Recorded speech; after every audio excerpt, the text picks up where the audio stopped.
You know, it's not merry and bright for a lot of folks out there this time of year who have experienced loss, the loss of loved ones, and they're now trying to grieve through all this holiday cheer. That's why people in Woodstock are stepping up to help a teenager not feel so alone. 11 Alive's Caitlin Ross explains they started a fundraiser and are now offering advice about how to be an adult after she lost both of her parents at a very young age. Serena Samir Hamrick keeps her dog Athena close. It's nice to still have something familiar to love and hold. The 17-year-old has lost so much already. I don't like being told it's gonna be okay, because what about right now? Like, it hurts now. Serena is having a hard time finding joy this holiday season.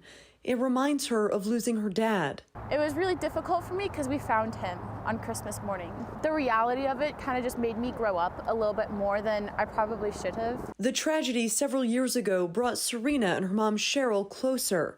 They leaned on each other through the grief and became best friends. My mom and I were so close that I would call my mom and I'd be like, "Mom, I'm so sorry I snuck out and I regret it. Can you please come get me?" Serena's mom was always there for her daughter, so it was devastating when they got the news this fall Cheryl had a rare and aggressive cancer. It was very unexpected.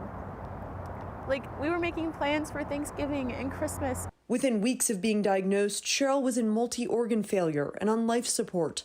Serena knew she had to let her go. I just knew that it was right, and I didn't want to drag it on because it already hurt so much. 2 months later, Serena says she's struggling.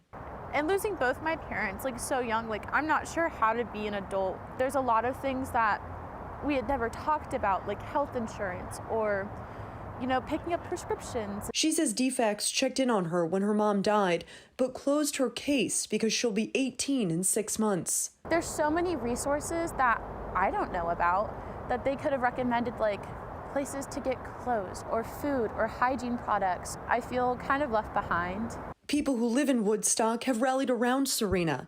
They're stepping in to try and fill that gap and support her.